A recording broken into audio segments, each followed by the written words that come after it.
Yo guys, we're back with another episode of Flawless Finance going live with the CEO. Episode 17. And like you know, when it comes to these streams, we talk about a wide range of topics. Everything from business, sports, politics, economics, basketball, football, a wide range of topics, and we just sort of go in whichever sort of route it takes us. We're going to be kicking off with some basketball stuff. Kicking off with... Oh, let's get back into it. Players with the most to prove on every NBA team. So we're kicking off with the Atlanta Hawks' Trae Young.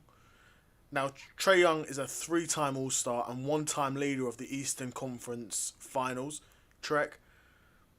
On the surface, the hyper-productive point guard shouldn't have much to prove. And yet, his entire existence with Atlanta, the only NBA's franchise he's ever known, is seemingly up in the air. Now, the Hawks have already split from Trae Young's backcourt mate, DeJounte Murray, this offseason and could potentially pivot towards a more youth-focused rebuild around Jalen Jackson, Onyeka Okongwu, Kobe Buffkin, and this year's number one pick, Zachary Risacher.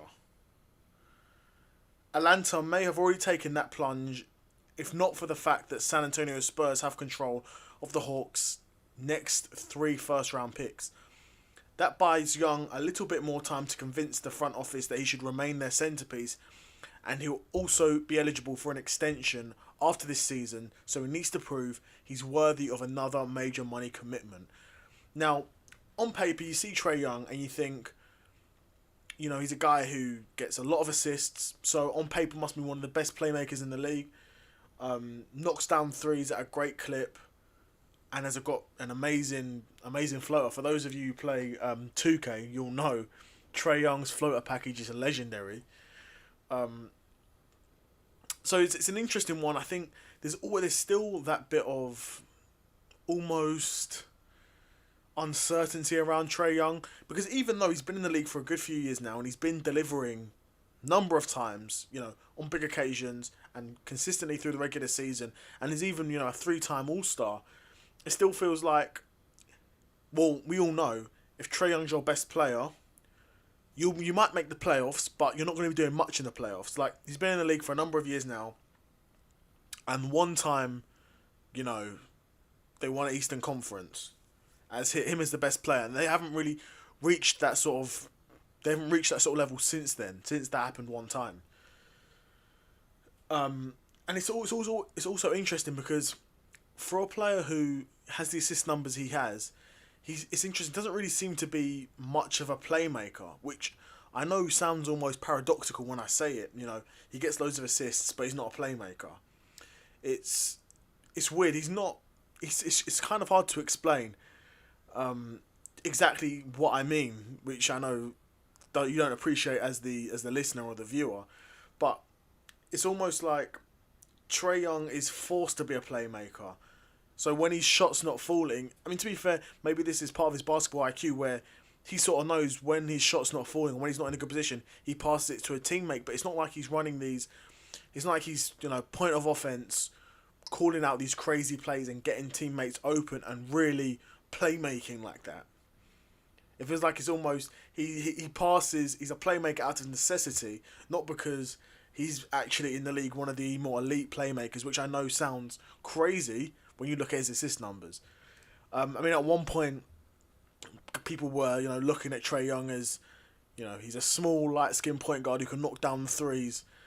Will he be the heir apparent to Steph Curry? These were the talks that people were having at some point, saying, I remember when Steph Curry was beating the three-point records, people were saying, well, no one's ever going to catch him. And then you'd have small conversations around, well, at the rate Trae Young's shooting them, and if he stays at this level for the rest of his career, maybe he could reach him. So, you know, Trae Young was in those sort of conversations, but he's definitely one that's got something to prove. And like we're saying, with the Hawks sort of trying to focus on building that youthful core, Trae Young needs to step up or step out. So something to consider. I'd be super interested to know what you guys think of Trae Young. What do you think of him as a player? Do you think Do you think he's got anything to prove, or do you think he's a superstar at the point? At this point, he's a three-time All-Star and by far the Hawks' best player. So I'd be super curious to know what you think of Trae Young. Let me know in the comments below. And next we've got the Boston Celtics with Jaden Springer. Now, Jaden Springer is not a player I know loads about, but the Celtics' sprint to last season title took a lot of potential candidates off the list. Of course, they won a championship. So if you were questioning the likes of Jason Tatum and Jaylen Brown, it's hard to question them now. They led their team to winning a championship. And even role players like Sam Hauser and Peyton Pritchard proved their worth as rotation regulars in the playoff run. So then you're looking at Boston Celtics, the options are limited. And while there's low-hanging fruit of Kristaps, but providing he can stay on the floor, he's able to contribute significantly. So then it's on to Jaden Springer, a 21-year-old who's already racing against the clock. He's been in the NBA for 3 seasons, but only has 602 NBA minutes on his career tally. His defense and hustle are both NBA quality, but he needs to show that he can contribute enough on the offensive end to not get schemed off the floor. Now, I mean, he's got half of it down, where he's able to defend and hustle. But if you're going to be on the floor and stay on the floor, you need to provide something offensively. It's an offense-heavy league. It's just the way it is at the moment. But being on defense will help you stay on the court. But if you want to get on the court and stay on the court, knock down your shots, bro. Get open, get a bucket, knock down your shots. So Jaden, this will be a short one. Jaden Springer is really a player I don't know much about. Like I said, 602 minutes in 3 seasons is pretty bad. I don't know if he's had issues with injury, or they just don't, or just nothing special. I'd be super interested to know what you guys think in the comments below. Let me know. And next we've got the Charlotte Hornets with LaMelo Ball.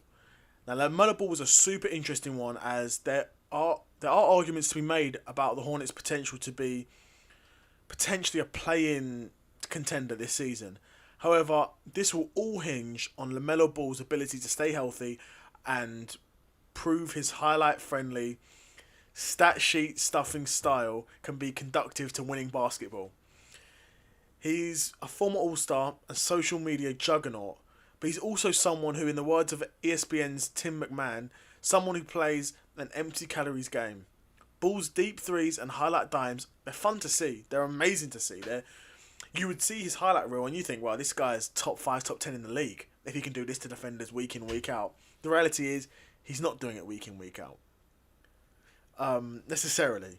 And Charlotte aren't a great team. They've not really got any pieces around him that consistently can show up and play at the level that can be conducive to a team that can challenge for a play-in. I mean, even then, for me, challenging to be in the play-in is no flex at all.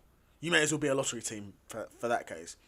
You're either in the playoffs with a serious chance of contending, or there's no point at all. But like we're saying, LaMelo Ball is incredibly fun to watch. We all know that. I think everyone agrees that LaMelo Ball is incredibly fun to watch. But he needs to be more efficient if he's going to be the offensive focal point of a good NBA team. And it's not like his effort and execution on the defensive end is exactly tone-setting stuff. We've seen many times LaMelo Ball just caught sleeping on defense, not trying, not hustling as much as he should be, and that's always going to affect the team. Of course it is. Charlotte has done a decent job of finding young talent lately, for once. Brandon Miller's a great example of that. But are the Hornets fully convinced that LaMelo Ball is the right player to oversee this nucleus? Is LaMelo Ball going to be the Charlotte Hornets' premier point guard for the next 3, 4, 5 years while they're building this young core? Now, the Charlotte Hornets are the Charlotte Hornets. They're nothing special. They're not a franchise steeped in history. even having someone like LaMelo Ball with all of his flaws, he's still one of the best point guards that franchise has ever had. So you look at his inefficiency and sometimes disastrous defense. If they weren't worrying enough, he's also been limited to just 58 appearances in the last 2 seasons. So injuries and staying on the court is a big thing for LaMelo Ball. And if you've got someone if he can just improve defensively marginally, so he's not an absolute, so he's not an absolute liability. If he can improve that a bit, plus his efficiency and stay on the court, then you're looking at someone who's a real contender to be one of the better point guards in the league. But I would say, he's a one-time All-Star. No one wants to be just a one-time All-Star, like they say. So let's see if LaMelo Ball can stay on the court, improve that efficiency, improve that defense, and see where he can take Charlotte. Be super interested to know what you guys think of LaMelo Ball. Let me know in the comments below. Yeah, be super interested to know.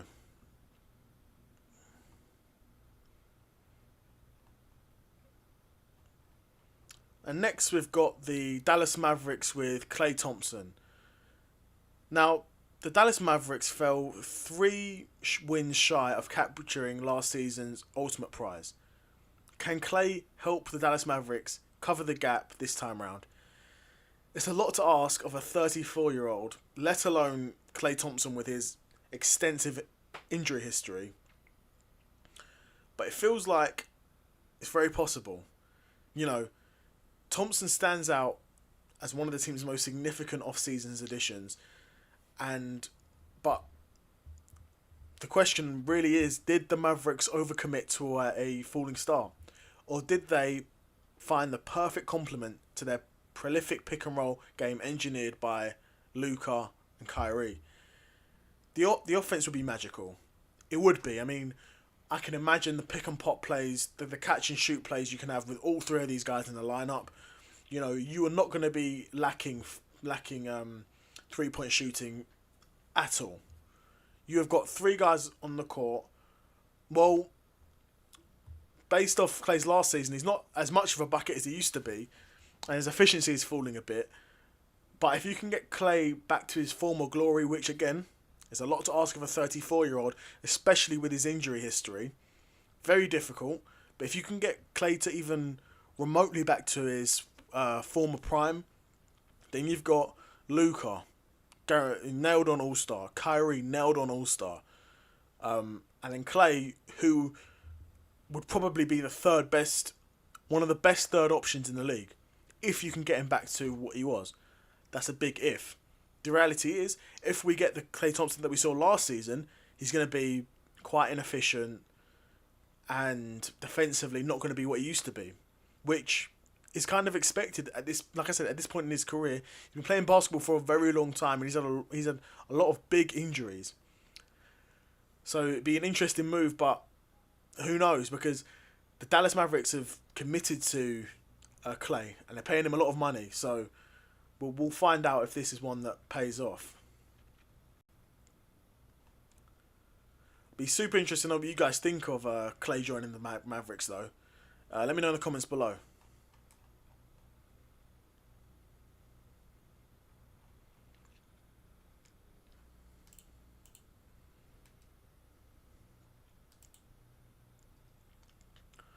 And next we've got the Houston Rockets with Jalen Green. Now Jalen Green is a very interesting one, as Jalen Green had a spectacular stretch during last season's second half, averaging just over 30 points per game, nearly 7 rebounds and 4 assists, and Houston even went on an 11-game winning streak. And Jalen Green even earned Western Conference Player of the Week honours amid this hot run.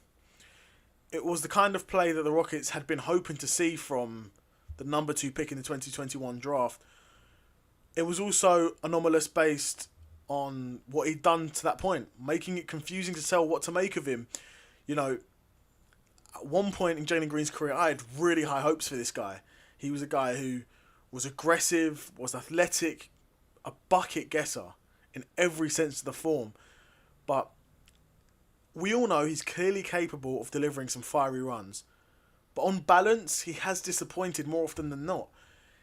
For a scoring specialist, to be shooting less than 34% from three and less than 80% from the line, it's underwhelming, if you're asking me. For a guy who's the number 2 pick, in a lot of ways was basically given the keys to the franchise after Harden left, and this guy's supposed to be a scoring specialist and he can't even shoot it efficiently, considering, I mean, to be fair, he's a guy who's going to have the ball in his hands a lot of the time, so it's going to be hard to really demand that efficiency. But this if you're going to be a top level player, this is what you need to do. You know, if you're not going to be a top level player, then these sort of numbers teams will accept it. But don't pretend like you want to be the first option. Don't pretend like you can be the first option if you're not able to deliver those sorts of numbers week in, week out, and contribute to winning basketball. And I say all of that because it makes it tricky to envision Jalen Green and the Rockets agreeing to a contract extension ahead of this season, meaning his next contract and perhaps his future with the franchise could very well be on the line in the upcoming campaign. Be super interested to know what you guys think of Jalen Green. Do you think he's lived up to the hype? Do you think he'll have a big season next season? Do you think he's worth the Houston Rockets committing to and paying him a lot of money? Let me know in the comments below.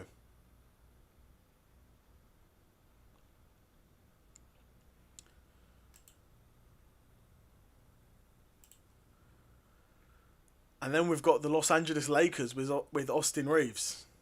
Now, Austin Reeves is, as a Lakers fan, is a player I love. And Austin Reeves had a fine 23-24 season. But the issue is the Lakers were really kind of banking on Austin Reeves becoming that almost third superstar. You know, the Lakers had tried it with Russ. It didn't work. They needed Reeves to step up and be that guy when you've got LeBron resting, because he's 40 now. You've got LeBron resting, and AD can't shoot threes. So you need Austin Reeves to pick up that slack. And he sort of did at times, but he didn't do it all the time and wasn't able to really fill that spot, which is what the Lakers needed. You know, he had a great run in the last campaign and generated plenty of rising star buzz and did make some statistical gains. It wasn't eye-popping production. So he averaged 16 points a game, 5 assists in 32 minutes, which on decent efficiency is not bad at all. But he looked more like a solid role player rather than a future star in the making, which again isn't anything wrong with that. But if the Lakers want to be the team they want to be, they need a third superstar, not a good role player. That makes sense. Now, the Lakers were they were okay last season. Got in the play-in, secured and won the play-in, secured the postseason spot, and then got bounced in the first round. And that was with Anthony Davis playing the most games of his career with 76 games, and LeBron James playing the most games as he's ever played in LA with 71. With virtually the same roster in place, the Lakers could struggle to separate themselves from the Western Conference's middle class, unless Reeves can really just engineer a leap and just really step up his production. I think it could be an interesting one. I don't think the Lakers will move on from Reeves because, like I said, he's a super useful role player, but the Lakers need a third superstar, not a useful role player. So it'd be interesting to see. What did you guys think of Austin Reeves last season? What do you anticipate for him next season? Let me know in the comments below.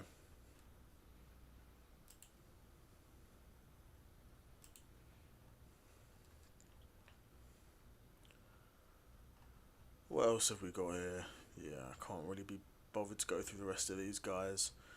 Yeah, I've made videos about all these guys before.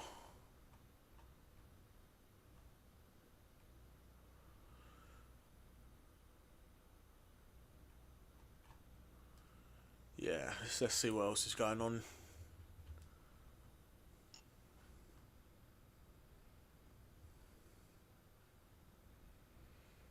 Let's have a look what's going on.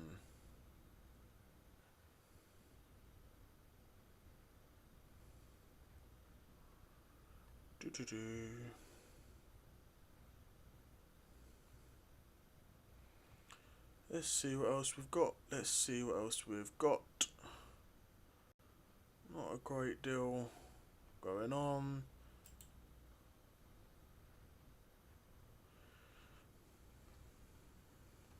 Let's see. Do.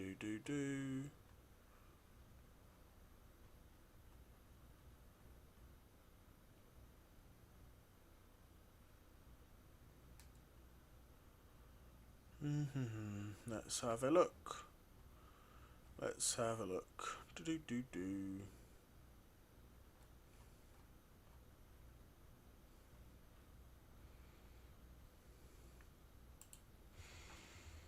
Let's have a look for boxing.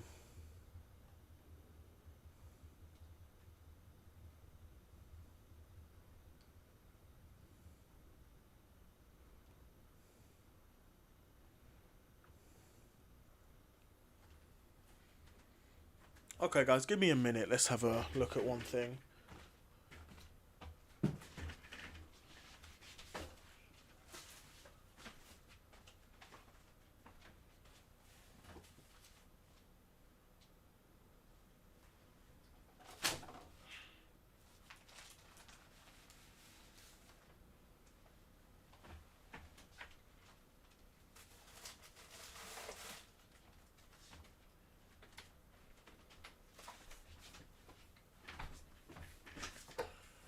Okay, and we're back.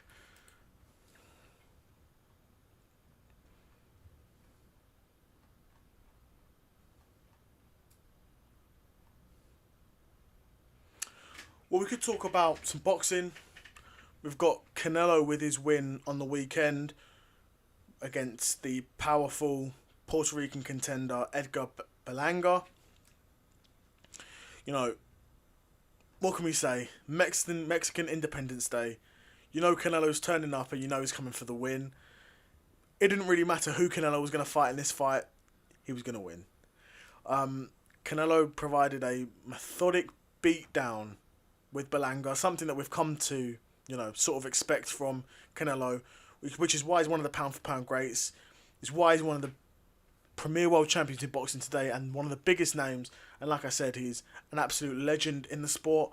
Against Berlanga, he won comfortably 9 of 12 rounds on one sort of scorecard and 10 of 12 in the other two, securing his 62nd win across 66 fights as a pro career, which is insane. Those sorts of numbers, that sort of domination, even at this point in his career, with this many fights, he can still outwork, outbox, and just dominate his opponent. And that was Canelo's 9th title fight at super middleweight, which is 168 pounds, where he's been the undisputed champion and holds 3 of the division's foremost recognised belts. He was previous world champion at 154, 160, and light heavyweight at 167, at 175. Like I said, you don't get these sorts of title reigns anymore. You get guys that, stay in one division, or maybe they win one belt, then move up. You don't get guys that are really unifying belts and then moving up. It's Canelo and Terence Crawford are the guys that are really doing this. And it's really hard to argue that Canelo's not one of the best fighters in the world. After a performance like that, where he landed 50% of his power punches across 12 rounds and scored a knockdown in round 3 with a crazy good left hook. It was just picture perfect, For the upcoming boxers out there that want to know how to throw a left hook, want to know how to set up and feint and and land clean hooks, watch Canelo, bro. Just watch Canelo. But Berlanga he's opened his career with 16 straight first round knockouts. So he's a big puncher, but you step in the ring with Canelo, Berlanga looked really reluctant to get too aggressive with Canelo, who is just brilliant on offense, and Canelo, he'll just counter. If you're a big puncher, Canelo will eat those shots, counter, and then just push you back and push you and push you and push you until you break. And like I said, huge win for Canelo. And I'd be super interested to know what you guys think's next for Canelo. we're looking at rematches at 175 in lightweight, or new match like heavyweight rather, or new matchups at light heavyweight. Be super interested to know what you guys think. Let me know in the comments below.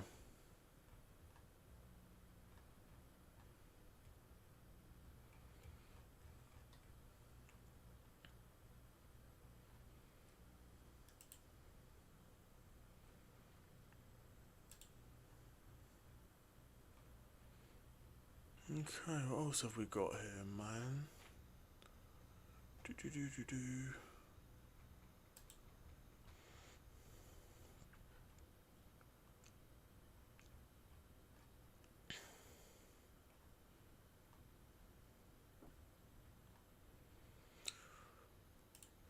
Well, guys, I think that's going to be it from me.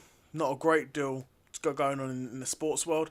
But alright, guys, thanks for listening to that, and take care, and I'm out. Peace.